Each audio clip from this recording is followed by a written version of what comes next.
Hi, నేను doctor Vikram Singirikonda. Welcome to delta bull trading academy.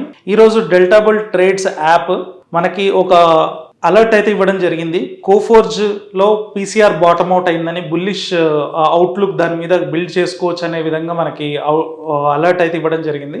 So మాన్యువల్గా ఇప్పుడు అది ఏఐ బేస్ చేసుకొని, మన స్ట్రాటజీస్ బేస్ చేసుకొని 180 ట్రేడింగ్ స్టాక్స్ ఉన్నట్లయితే డెరివేటివ్స్లో వాటన్నిటిలో అది డిఫరెంట్ కాంబినేషన్స్ని బేస్ చేసుకొని అది మనకు అలర్ట్స్ ఇవ్వడం జరుగుతూ ఉంటుంది. సో అది ఇచ్చిన అలర్ట్ని మాన్యువల్గా మనం చెక్ చేసినట్లయితే ఇప్పుడు కోఫోర్జ్లో ఇంట్రెస్టింగ్ డేటా ఏం కనబడుతుంది అనేది ఒకసారి మనం చూద్దాము. మాన్యువల్గా చెక్ చేసినట్లయితే ఇప్పుడు కోఫోర్జ్ చూసామనుకోండి, అది కంటిన్యూస్గా డౌన్ ట్రెండ్లో పడిపోతూ ఉంది. అయితే ఈ పడిపోయినప్పుడు మనకు ఓపెన్ ఇంట్రెస్ట్ కంటిన్యూస్గా ఇంక్రీజ్ అవుతుంది. సో ఓపెన్ ఇంట్రెస్ట్ ఇంక్రీజ్ అవుతూ మార్కెట్ పడిపోవడం అంటే దాని అర్థం ఏంటి? షార్ట్స్ బిల్డ్ అవ్వడం కదా. షార్ట్ బిల్టప్ అయింది. సో షార్ట్స్ బిల్డ్ అయిన తర్వాత ఎగ్జాక్ట్గా ఈ లెవెల్లో మనకి 5462 లెవెల్ దగ్గర మనకి 200-డే మూవింగ్ యావరేజ్ ఉండడం జరిగింది. సో ఎగ్జాక్ట్లీ ఈ లెవెల్లో 5462 లెవెల్కి వచ్చిన తర్వాత కంటిన్యూస్గా ఇది 1, 2, 3, 4, 5 కంటిన్యూస్గా 5 డేస్ 200-డే మూవింగ్ యావరేజ్ దగ్గర మనకి సపోర్ట్ తీసుకోవడం అయితే మనం గమనించవచ్చు.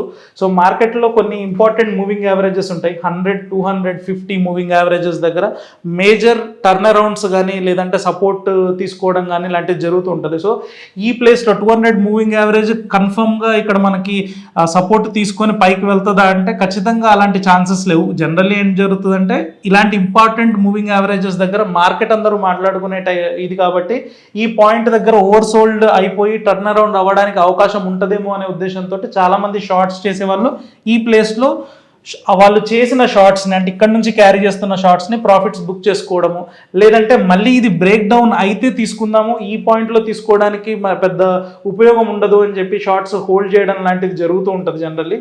సో ఇలాంటి ఇంపార్టెంట్ లెవెల్స్లో మనం డెరివేటివ్ డేటాను అనలైజ్ చేసినట్లయితే కరెక్ట్గా టర్న్ అరౌండ్ అయ్యేప్పుడు మనం పట్టుకోవడానికి అవకాశం ఉంటుంది. సో ఇలాంటి ఒకటి కోఫోర్జ్ అనేది ఇప్పుడు 200-డే మూవింగ్ యావరేజ్ దగ్గర సపోర్ట్ తీసుకొని చిన్న డోజీస్ ఫామ్ అవుతూ స్మాల్ మూమెంటమ్స్ జరుగుతున్న టైంలో మనం ఒకటి గమనించాల్సింది ఏంటంటే ఈ కన్సాలిడేషన్లో గత కొంతకాలంగా మనకి పాత షార్ట్స్ అన్ని మార్కెట్లో నుంచి ఎగ్జిట్ అవ్వడం మనం గమనించవచ్చు. ఓపెన్ ఇంట్రెస్ట్ ఇక్కడ రేజ్ అయ్యి తర్వాత ఇక్కడ ఫాల్ అయింది.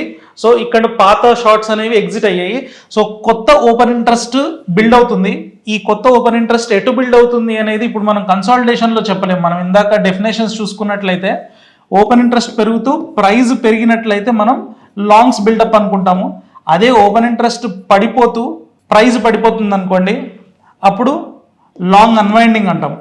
సో ఇవి దేన్ని బేస్ చేసుకొని ఉంది డెఫినేషన్స్? ఓపెన్ ఇంట్రెస్ట్తో పాటు ప్రైస్ ఏం చేస్తుందో తెలిస్తేనే మనకి అది ఇందులో ఏం బిల్డ్ అయింది అనేది మనకు తెలుస్తుంది.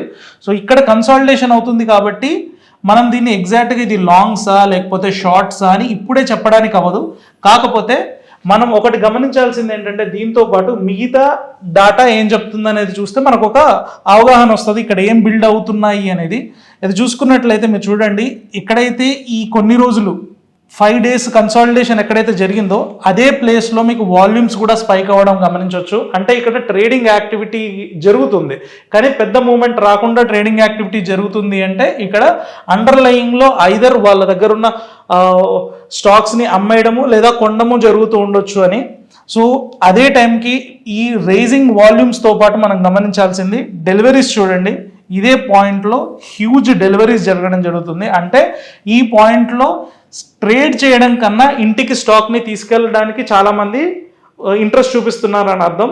సో ఈ రెండిటి కాంబినేషన్లో ఓపెన్ ఇంట్రెస్ట్ పెరుగుతుంది అంటే 90% ఆఫ్ ద టైం ఇది లాంగ్సే బిల్డ్ అవ్వడానికి అవకాశం ఉంది. సో ఎందుకంటే ఎక్కువ శాతం మంది ఇక్కడ బాటమ్ అవ్వడానికి అవకాశం ఉందేమో అనే ఉద్దేశంతో ఇంటికి డెలివరీ తీసుకెళ్ళిపోతున్న సంఖ్య కూడా పెరుగుతుంది. మీరు పాత వాటితో గమనించినట్లయితే లాస్ట్ 3 monthsలో కూడా ఇంత హై డెలివరీస్ ఎక్కడా కూడా జరగలేదు. సో బాటమ్ అవుట్ అవ్వడానికి అవకాశం ఎక్కువ ఉందని చాలామంది మార్కెట్ పార్టిసిపెంట్స్ అనుకుంటున్నారని దీన్ని అర్థం చేసుకోవచ్చు. దాంతోపాటు పీసీఆర్ చూసుకున్నట్లయితే మన పీసీఆర్ కంటిన్యూస్గా మార్కెట్ ఎప్పుడైతే పడిపోతుందో అప్పుడు పుట్ కాల్ రేషియో పడిపోవడం అంటే పుట్టు సంఖ్య పడిపోతుందని కదా దాని అర్థం. జనరల్గా మార్కెట్లో బై చేసేవాళ్ళు, అంటే మార్కెట్ పడిపోతుందంటే పుట్స్ బై చేసేవాళ్ళు, మార్కెట్ పెరుగుతుందంటే కాల్స్ బై చేసేవాళ్ళు రీటైల్ ట్రేడర్స్.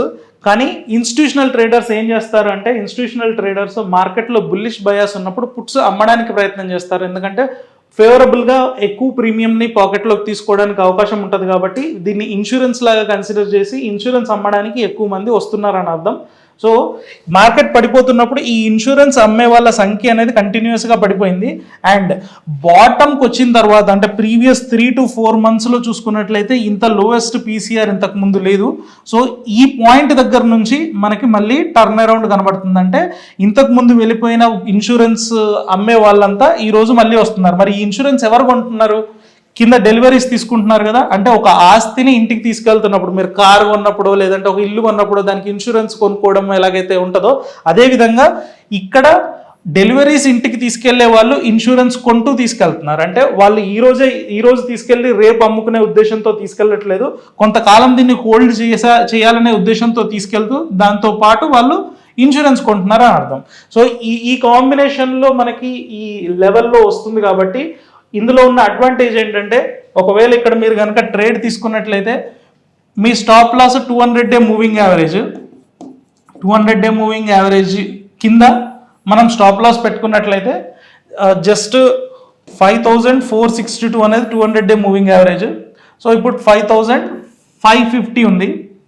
సో 100 points మనకి డౌన్ సైడ్ రిస్క్ ఉంది.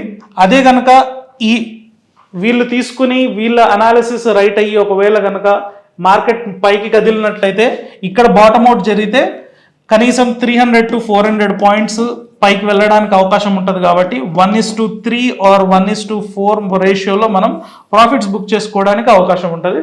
సో కోఫోర్జ్లో ట్రేడ్ చేయాలనుకున్న వాళ్ళు బుల్ కాల్ స్ప్రెడ్స్ వేసి 15 to 20 days వెయిట్ చేసినట్లయితే మంచి రిజల్ట్స్ రావడానికి అయితే అవకాశం ఉంది. ఇలాంటి సెటప్లో మంచి మూమెంట్ రావడానికి అవకాశం ఉంటుంది కాబట్టి దీన్ని ఒకసారి కన్సిడర్ చేయొచ్చు.